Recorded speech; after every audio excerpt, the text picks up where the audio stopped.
Welcome back to another Bomb and Gouge golf video. Today we're going to switch it up and do something a little bit different. I'm going to do a product review. So anybody that has been on my YouTube channel and on my social media pages knows that I'm a big advocate of direct-to-consumer products. So today I'm going to do a ball comparison. One is the Encore ELIXR 2022 model, which comes in at about, if they do different promotions, you can get them for usually about $22.50 to $25 a dozen against the Callaway Chrome Soft X LS. So that's the ball that I used 2 years ago. High quality, Callaway is a well-known brand in the industry, and that comes in at about $50 a dozen. So today I'm gonna hit some wedge shots, some 7-irons, and some drivers just to do some comparisons on the spin, the launch, ball speed, and distance, and kind of see what the difference is to kind of give everybody an idea of whether balls that come in cheaper, $25 a dozen, half price, can hold its own against the big boys. So with all that being said, let's go ahead and get started. So here's the Encore here. Like I said, it's the Encore ELIXR, ELIXR 2022 model. I played it last year. I played a Bethpage Black, shot a 78 at Bethpage Black with the Encore ELIXR. So to me, it's a very high quality ball, one that I feel comfortable gaming in any sort of environment, practice or competition. And again, I'm playing against this match is going to go against the Callaway Chrome Soft X LS, the low spin model. So I'm going to hit my shots here at 100 yards. I'm going to hit 3 shots with each, do some comparisons, go on to the 7-iron at 185, and then I'm going to go ahead and hit the big dog. So let's go.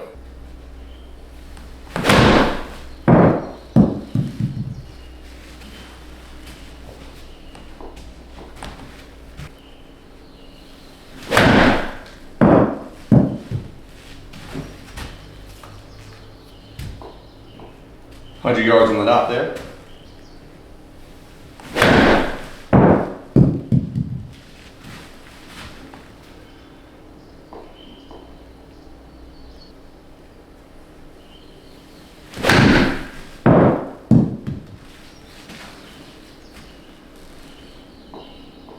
Woo! I think 100 yards is my magic number.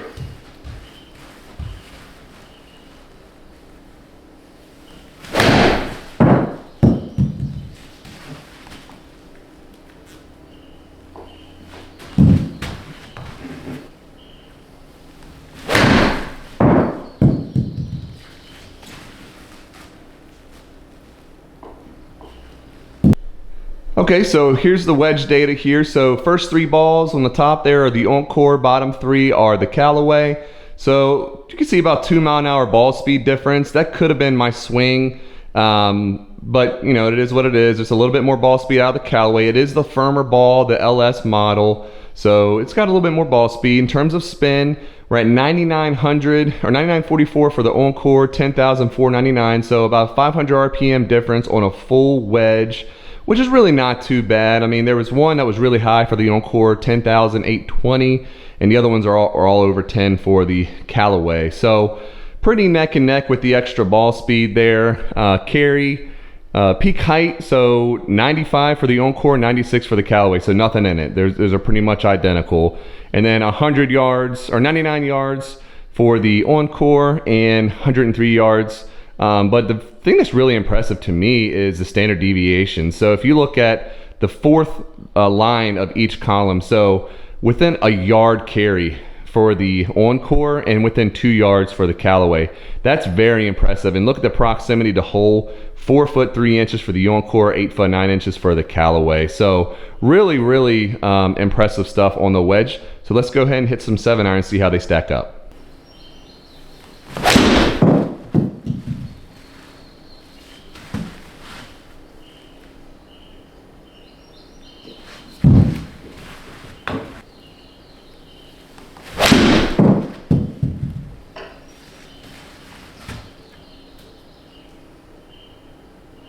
Get in. Woo!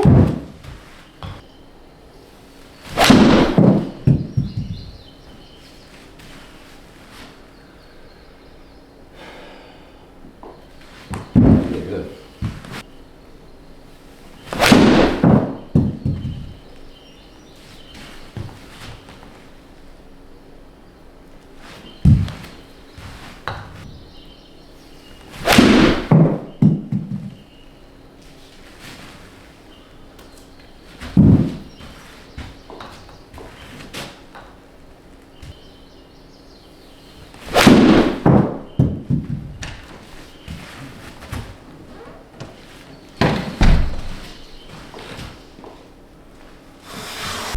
Okay, on to the iron data. So top 3 lines there are the Encore in the blue.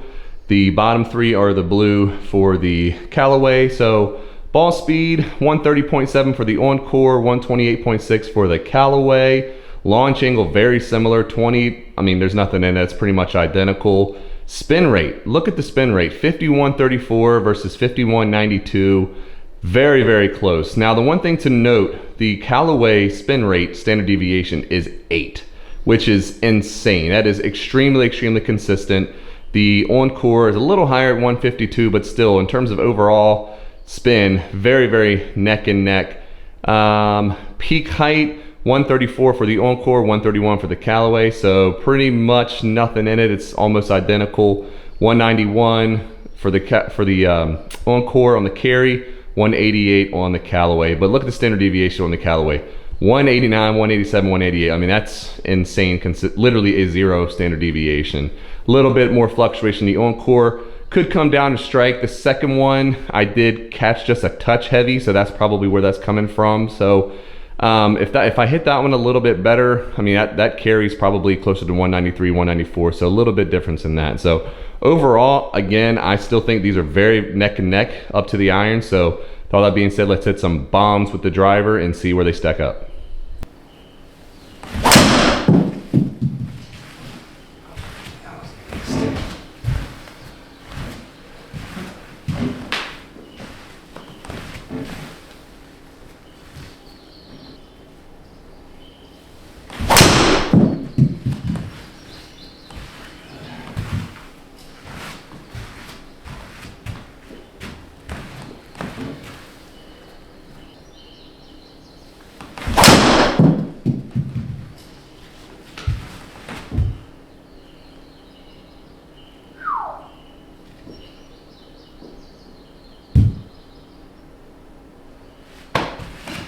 Pretty solid there.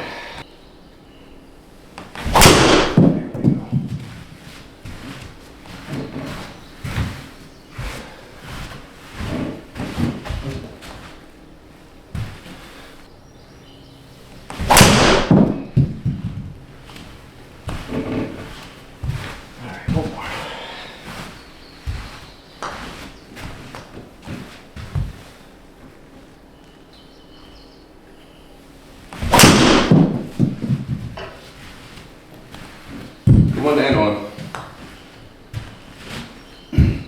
10. All right, last but not least, we have the big dog. So again, the top is the Encore, bottom is the Callaway. Ball speed 176 roughly against 177.8. So roughly 2 mile an hour difference in ball speed, which really is not that much. You won't really see that on the golf course. Pretty much nothing in it. Launch a little higher with the Encore. Callaway, I did see that when I played that ball, is it launches a little bit lower. So, which for some people is good. Like me, I hit the ball way too high, so that low launch is really good. Spin on the Encore, 2300. Spin on the Callaway, 2261. And look at the standard deviation, 140 versus 192. Pretty much identical spin out of these balls. And one is touted as a low spin ball, the other one is not, and one's very firm, the Callaway is very firm, the Encore is very soft. So it's kind of interesting to see the similarities and the launch and spin characteristics of these two golf balls. So looking all the way to the peak height on the Encore, 120, peak height on the Callaway, 102. That's about right. I think that's pretty accurate. Carry, here's the interesting one, 314 on the Encore. 310 on the Callaway, 337 total distance on the Encore, 332 on the Callaway. So again, when you look at price, $50 versus $25, are you really able to tell? If I did not put the names up here, would you even be able to tell a difference?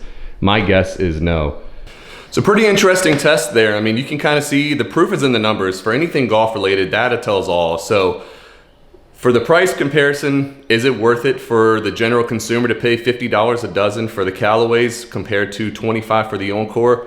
Especially for the beginner golfer, my opinion is no.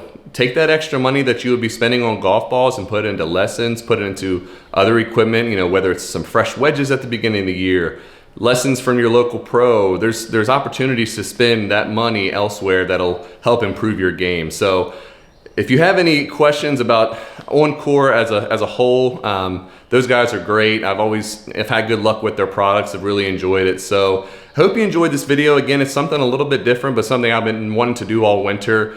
Getting ready to start the season. It's the beginning of March. My first match is coming up. 2v2, the Club Champion Series is kicking off in a couple of weeks here in March, as long as the weather permits. So if you like this video, please like, subscribe to the channel, and comment down below what your thoughts are on this. I think it's pretty clear cut that one is a tremendous value. The other one's a great golf ball, can't knock the Callaway, but in terms of value presented to the consumer, Encore knocks it out of the park. So with all that being said, hope you enjoyed the video. Until next time, keep sending it.